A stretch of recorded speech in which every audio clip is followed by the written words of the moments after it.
Hello friends, good evening. आज हम आप सभी को वॉइस के बारे में बताएंगे।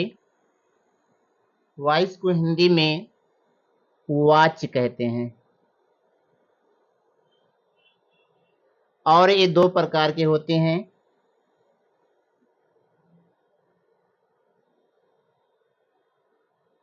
पहला होता है एक्टिव वॉइस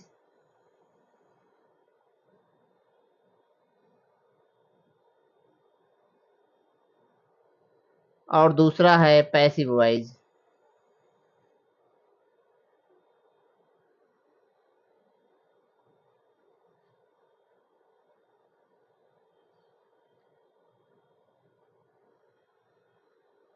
एक्टिव वॉइस को कर्तावाच्य तथा पैसिव वॉइस को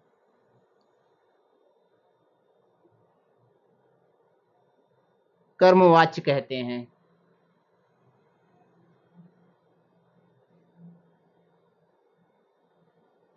जैसे पहला सेंटेंस है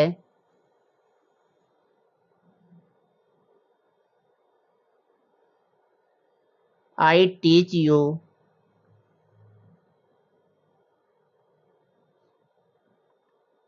इंग्लिश और दूसरा सेंटेंस है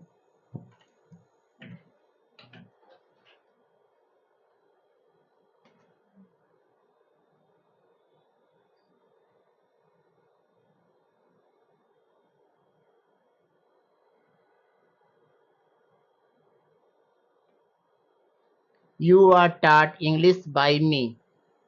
यहाँ पर दो सेंटेंस लिखे गए हैं। पहला सेंटेंस है आई टीच यू इंग्लिश, मैं तुम्हें अंग्रेजी पढ़ाता हूँ। इसका हिंदी अर्थ है। यह सेंटेंस एक्टिव वॉइस में है। यह सेंटेंस एक्टिव वॉइस में है। दूसरा सेंटेंस है you are taught English by me, तुम्हें अंग्रेजी मेरे द्वारा पढ़ाया जाता है। यह सेंटेंस पैसिव वॉइस में है।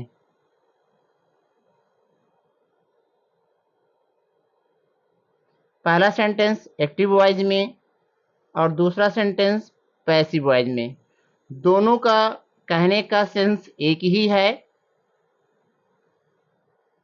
जो अर्थ पहला सेंटेंस प्रकट कर रहा है वही सेंस दूसरा सेंटेंस भी प्रकट कर रहा है। केवल सेंटेंस को कहने का तरीका अलग है, बट दोनों का भाव, दोनों का कहने का आशय एक ही है कि मैं तुम्हें अंग्रेजी पढ़ाता हूँ, या हम कह सकते हैं तुम्हें मेरे द्वारा अंग्रेजी पढ़ाया जाता है। इसी को हम लोग एक्टिव वॉइस और पैसिव वॉइस के नाम से जानते हैं। अब हम लोग जानेंगे कि पैसिव कितने टेंस की बनती है। जैसे कि हम सभी लोगों को पता है टोटल नंबर ऑफ टेंस।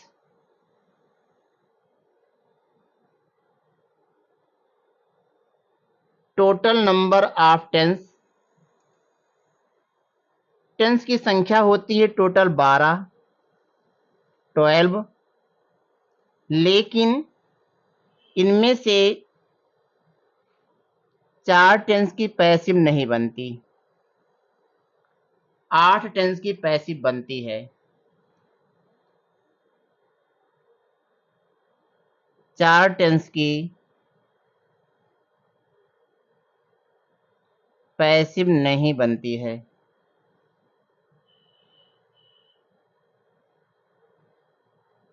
और 8 टेंस की पैसिव बनती है।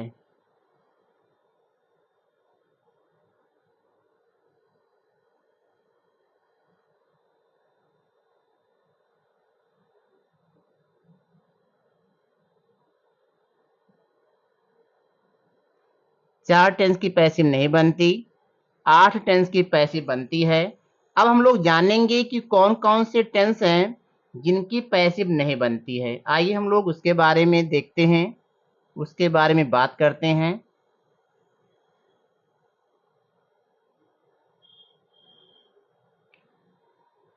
पहला टेंस है present perfect continuous tense.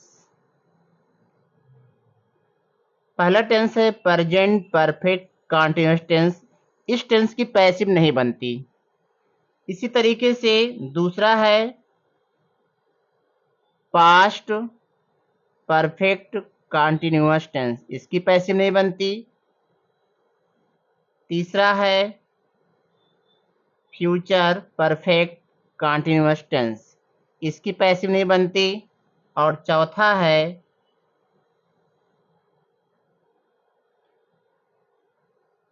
Future continuous, इस टेंस की पैसिव नहीं बनती है। चार टेंस ऐसे हैं जिनकी पैसिव नहीं बनती है। पहला है प्रेजेंट परफेक्ट कंटीन्यूअस टेंस, दूसरा है पास्ट परफेक्ट कंटीन्यूअस टेंस, तीसरा है फ्यूचर परफेक्ट कंटीन्यूअस टेंस और चौथा है फ्यूचर कंटीन्यूअस टेंस। इनकी पैसिव नहीं बनती। अब इनकी सहायक क्रिया कौन कौन सी है, सहायक क्रिया से भी हम लोग जान लें। प्रेजेंट परफेक्ट कंटीन्यूअस टेंस की सहायक क्रिया होती है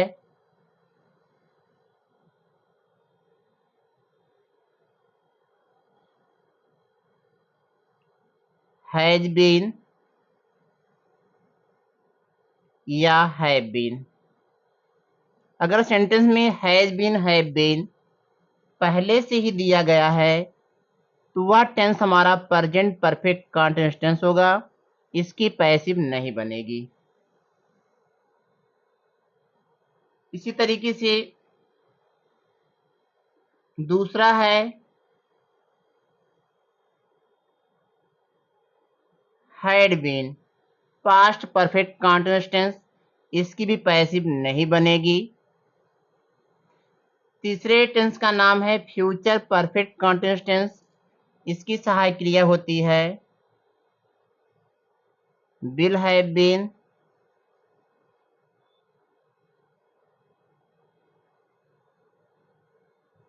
शैल हैव बीन, इस टेंस की भी पैसिव नहीं बनती है।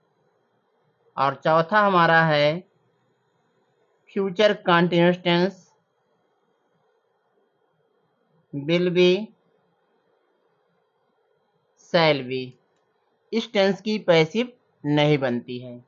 इस तरीके से हम लोग नाम से भी और सहायक क्रिया से भी हम लोग ये जाने कि जिनकी पैसिव नहीं बनती है कौन कौन से टेंस हैं, उनकी कौन सी सहायक क्रिया होती है।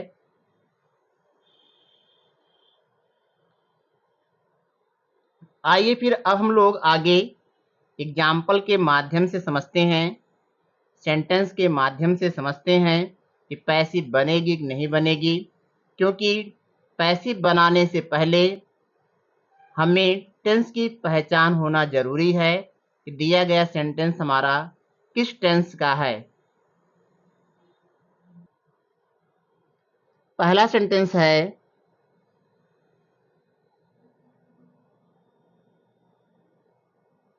I have been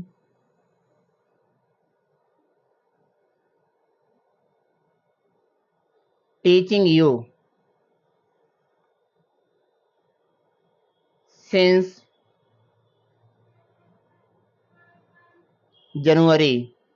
I have been teaching you since January. दूसरा सेंटेंस है you had been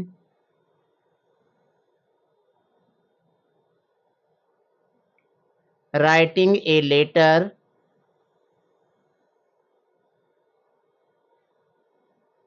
for 2 days।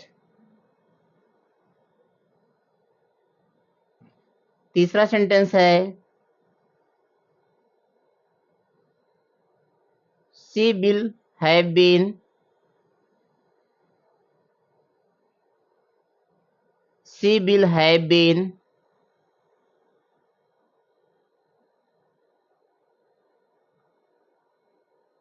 Calling me. she will have been calling me for 2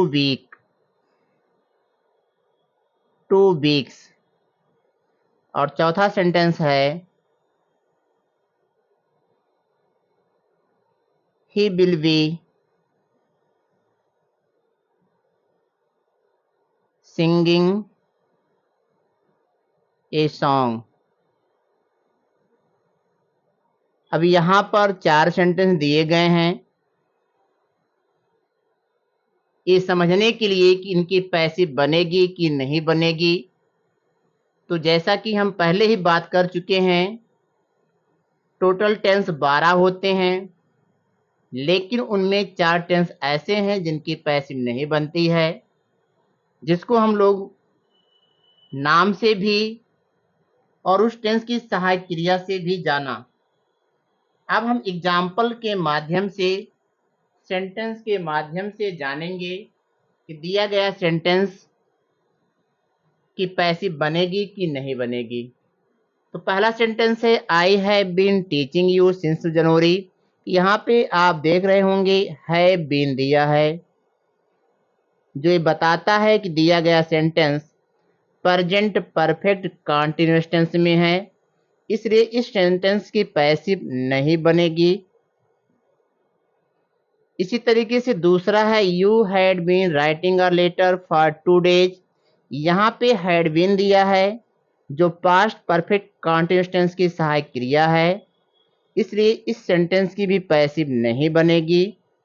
तीसरा है she will have been calling me for 2 weeks। यहाँ पर सहायक क्रिया के रूप में विल हैव बीन आया हुआ है, जो ये बताता है कि दिया गया sentence future perfect continuous tense में है, तो इसकी भी पैसिव नहीं बनेगी। और चौथा सेंटेंस है he will be singing a song. यहाँ पे सहायक क्रिया के रूप में विल बी आया हुआ है, इसकी भी पैसिव नहीं बनेगी क्योंकि यह फ्यूचर कंटीन्यूअस टेंस है। तो इन 4 सेंटेंस यहाँ पर दिए गए थे, इन चारों की पैसिव नहीं बनेगी। तो आइए आगे हम लोग जानते हैं थोड़ा सा फैक्ट के बारे में।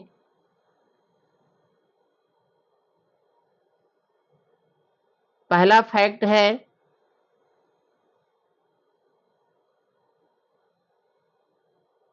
बिना बी के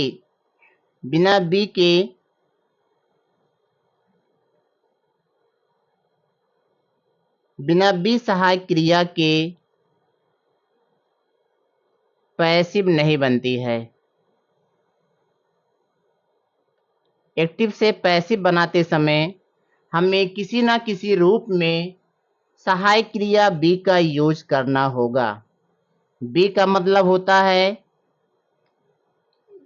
is, am, are, was, were, been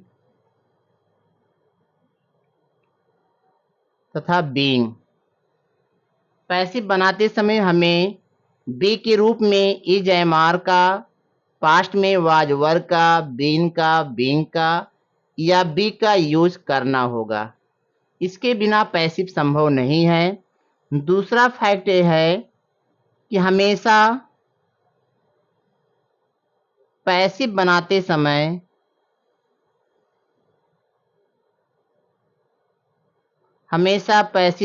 समय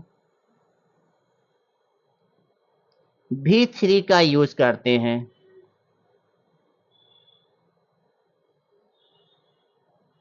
जब भी हम लोग एक्टिव वॉइस से पैसिव वॉइस बनाते हैं, तो पैसिव वॉइस बनाते समय क्रिया की थर्ड फॉर्म का यूज करते हैं। हमेशा V3 का यूज करेंगे। ये दूसरा फैक्ट है। तीसरा है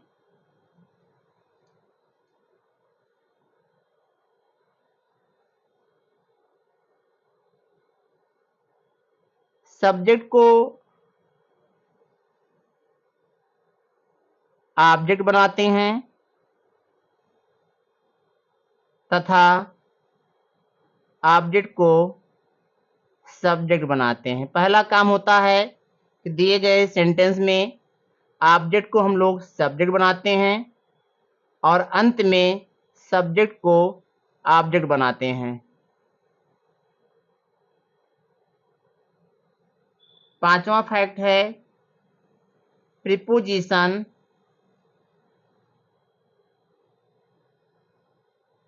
बाय का प्रयोग करते हैं।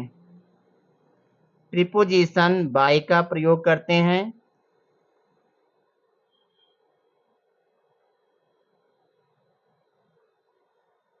लेकिन ये जरूरी नहीं कि हर सेंटेंस में प्रीपोजिशन बाय ही आए। इसके स्थान पर और भी प्रीपोजिशन आ सकते हैं, लेकिन अधिकांश सेंटेंस में प्रीपोजिशन बाय का यूज होता है। यहाँ पर हम आप सभी को कुछ फैक्ट के बारे में बताए कि जब हम लोग एक्टिव वॉइस से पैसिव वॉइस बनाते हैं तो किन किन बातों का ध्यान हमें रखना है जो जरूरी हैं। तो पहला हमने आपको बताया कि बी का रूप कोई भी हो सकता है पैसिव बनाते समय। उसके बाद क्रिया की थर्ड फॉर्म का यूज करते हैं, ऑब्जेक्ट को सब्जेक्ट, सब्जेक्ट को ऑब्जेक्ट बनाते हैं और प्रीपोजिशन बाय का प्रयोग अधिकांश सेंटेंस में होता है।